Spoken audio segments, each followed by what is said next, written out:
Hello friends, all the UPSC aspirant and other examinations you are preparing for. I welcome you all. This is class 7 chapter 4 geography. So this is chapter air. And friends, let me tell you that I am not explaining this video due to I know that if you are preparing for this exam, you can easily understand what is I am saying or what is written in this book. These are just you have to revise them more and more times so that you can remember. And I can explain. If you can please comment in box if you want to explanations, and I will revise all these books again. And then we will only talk about facts only, and then we will not cover all the books, just fact. We will revise only every chapter. So please do like, share and subscribe, and please comment in comment box. So let's start it. So friends, our earth is surrounded by the huge blanket of air called atmosphere. Before this we are talked about the lithosphere. Now we are talking about the atmosphere. So atmosphere is what? Atmosphere is comprises of the many gases and the water vapor and dust. All living beings on this earth depend on the atmosphere for their survival. It provides us the air we breathe and protect us from the harmful effects of the sun's rays. Without this blanket of protection, we would be awake alive by the heat of suns during the day and they get frozen during the night. So it is this mass of the air that has made the temperature on the earth livable. Composition of atmosphere. Before that, there is fire. The carbon dioxide released in the atmosphere create a greenhouse effect by trapping the heat radiated from the earth. This therefore called greenhouse gas, and without it earth would have been too cold to live in. However, when its level in the atmosphere increased due to factory smoke or car fumes, the heat retained increased the temperature of the earth. This called global warming. This rise in the temperature caused the snow in coldest part of the world to melt. As the result of sea water rises causes flood in the coastal area, there may be drastic change in the climate of places leading to extinction of some plant and animals in the long run. So what are the composition of atmosphere? 78% is nitrogen and 21% is oxygen. Remaining are 4% are made of carbon dioxide, argon and all other gases. So we know that air we take in while breathing is actually a mixture of many gases. Nitrogen and oxygen are two gases which make up the bulk of the atmosphere. Carbon dioxide, helium, ozone, argon and hydrogen are found in lesser quantities. Argon, helium and ozone. Argon, helium, ozone and carbon dioxide. These are the other 1%. Those making 1%. Apart from these gases, tiny dust particles are also present in the air. The pie chart give you the percentage of different constituents of air. Nitrogen is the most plentiful gas in the air. When we inhale, we take some amount of nitrogen into our lungs and exhale it. But plants need nitrogen for their survival. They cannot take nitrogen directly from the air. The bacteria that live in the soil and root of some plants take nitrogen from the air and exchange its form so that the plants can use it. Oxygen is the second most plentiful gas in the air. Human and animals take oxygen from the air as they breathe. Green plants produce oxygen during photosynthesis. In this way, oxygen content in the air remains constant. In this way, oxygen content in the air remains constant. If we cut trees, then this balance that disturbs, and when air is heated, it expands, become lighter and goes up. Cold air is denser and heavy. That's why tend to sink down. When hot air rises, cold air from surrounding area rushes there to fill in the gap. This is how air circulation takes place. Air circulation. Carbon dioxide is another important gas. Green plant use carbon dioxide to make their food and release oxygen. Humans and animals release carbon dioxide. The amount of carbon dioxide released by the human and animals seems to be equal to the amount of used by the plant, which makes a perfect balance. However, the balance is upset by the burning of fuels such as coal and oil. They add billions of tons of carbon dioxide into atmosphere each year. As a result, the increased volume of carbon dioxide is affecting the Earth's weather and climate. Structure of the atmosphere. So in class 6 we learn about that these layers of atmosphere, and here are some details. So there are 5 layers of atmosphere. These are troposphere, stratosphere, mesosphere, thermosphere and exosphere. TSMTE. TSMTE. So that is T for troposphere, TS as for stratosphere, MTE mesosphere, thermosphere and exosphere. So troposphere is the layer, the most important layer of the atmosphere. It is average height is 13 km. The air we breathe exists here. Almost all the phenomena like rainfall, fog, hailstorm occur in this layer. So the cloud, all these are in this troposphere. Another one is stratosphere. Above the troposphere lies the stratosphere, extend up to the height of 50 km. This layer is almost free from the cloud and associated weather phenomena, making condition most ideal for flying aeroplane. Aeroplane fly in the stratosphere. Straight. That's why airplane go in straight. That's why it is called stratosphere. We can remember like this. Making condition most ideal for flying aeroplane. One important feature of stratosphere is that it contains a layer of ozone gas that is very protective for us. That protect us from the harmful rays of the ultraviolet rays of the sun. Mesosphere. This is the third layer of the atmosphere. It lies above the stratosphere. It extends up to the height of 80 km.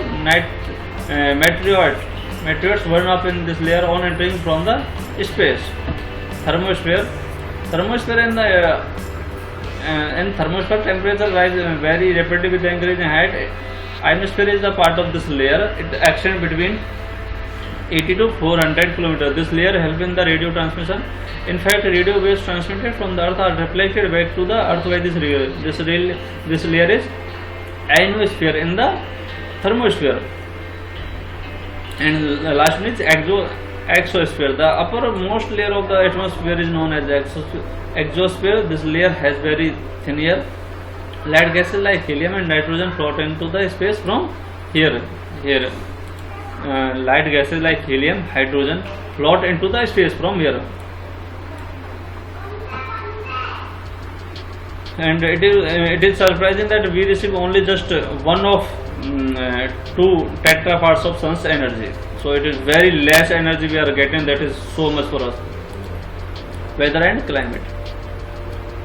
It is going to rain today. Is it going to rain today? Will be the bright and will it be bright and sunny today? How many times have we heard this anxious cricket fans speculating the effect of one-day matches? If we imagine our body to be radio and the mind its speaker, weather is something that fiddle with its control of. Weather is this for this hour-to-hour, day-to-day condition of the atmosphere. A hot or humid weather may make one irritate. A pleasant and breezy weather may make one cheerful and even plan for outing. Weather can change dramatically from day to day. However, the average weather condition of a place for a longer period of time represents the climate of a place. Now, do you understand why we have daily weather forecast? Temperature. So, temperature you feel every day is the temperature of the atmosphere. The degree of hotness and coldness of the air is known as temperature. So, it is the degree of hotness and coldness of air. The temperature of the atmosphere changes not only between day and night but also from season to season. Summers are hotter than winters. An important factor that influences the distribution of temperature and insolation is insolation. Insolation is the incoming solar energy intercepted by the earth. The amount of the insolation decreases from the equator toward the poles.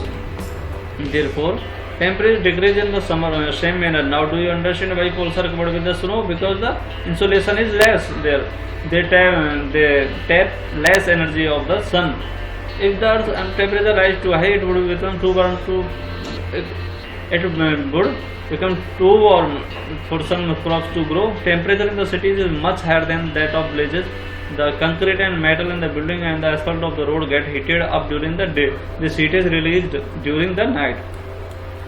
Also, the crowded high-rise building of the cities trap the warm air and thus rise the temperature of cities.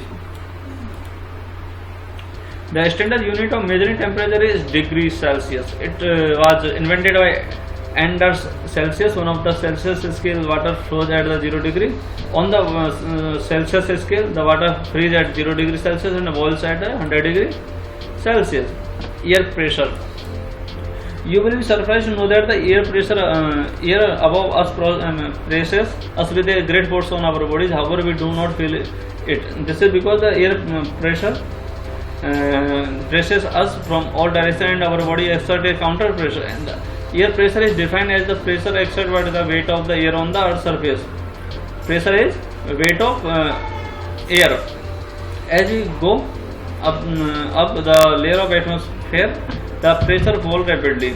The air pressure is highest at sea level and decreases with height. Horizontally, the distribution of air pressure is influenced by the temperature of air at a given place. In areas where temperature is high, the air gets heated and rises. This creates a low pressure area. Low pressure is associated with the cloudy sky and wet weather. In area having low temperature, the air is cold. It therefore heavy. It is therefore heavy. Heavy air sink and create a high pressure area. High pressure area is associated with clear and sunny sky. The air always moves from high pressure area to low pressure area. And on the moon there is no air and hence no air pressure. Astronauts have to wear special protective space suits filled with the air when they go to the moon. If they did not wear these space suits, the counter pressure exerted by the body of the astronauts would make the blood vessels worse. The astronauts would bleed. Wind. Wind is the name from the direction from which it blows. For example, the wind blowing from the west is called westerly winds. So, wind is what? The movement of the air from high pressure area to low pressure area is called as wind. You can see wind at the work as it blows dry leaves down the pavement or uproot trees during the storm. Sometimes when the wind blows gently, you can even see it blowing away smoke or fine dust. At times, wind can be so strong that it is difficult to walk against it. You must have experienced it or not. You must have experienced it. Is it not easy to hold an umbrella on windy days? Think of some other example when storm winds have created problem for you. Winds can be broadly divided into three types: permanent winds, seasonal winds and local winds. What are the permanent winds? The trade winds, westerlies and easterlies are the permanent winds. These blow constantly throughout the year in the particular direction. Permanent winds are easterlies, westerlies and trade winds. So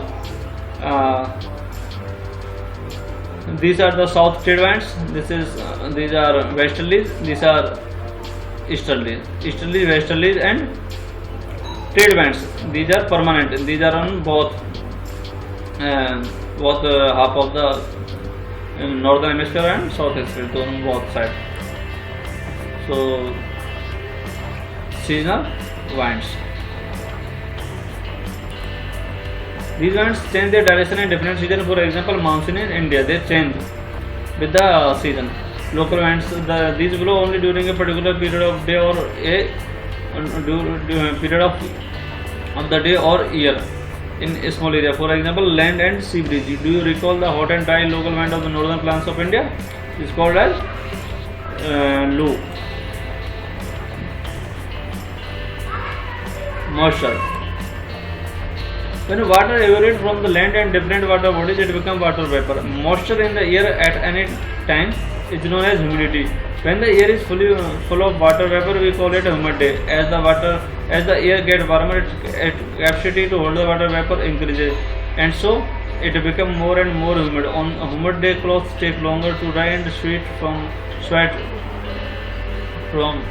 our body does not evaporate easily, making us feel very uncomfortable. When the water vapor rises, it starts cooling. The water vapor condenses, causing formation of droplet of water. Clouds are just masses of such water droplets. When these droplets of water become too heavy to float in air, they come down as precipitation or rain. Jet planes flying in the sky leave a white trail behind them. The moisture from their engines condense. We see tail of this condensed moisture from some time when there is no movement to disturb it. Precipitation that come down to the earth in liquid form is called rain. Most of the groundwater come from the rainwater plant. Help preserve water. When trees on a hillside are cut, rainwater flood down the where mountains and can cause flooding of low-lying areas. On the basis of mechanism, there are three types of rainfall: the conventional rainfall, orographic rainfall, and cyclonic rainfall. Rainfall is very important for the survival of plants and animals. It brings fresh water to Earth's surface. Rainfall is less, water scarcity and the drought occur. On the other hand, if it is more, flood take place.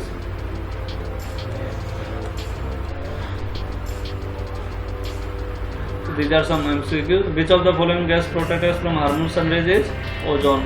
The most important layer of atmosphere is first one, troposphere. Which of following layer of the atmosphere is the free from the cloud is stratosphere, where airplanes fly. As we go up to the layer of the atmosphere, the pressure decrease. When precipitation comes down to the earth in the liquid form, it is called as rain. So friends, this chapter is over, and thank you so much for watching this video. And please do like, share and subscribe. Thank you so much guys.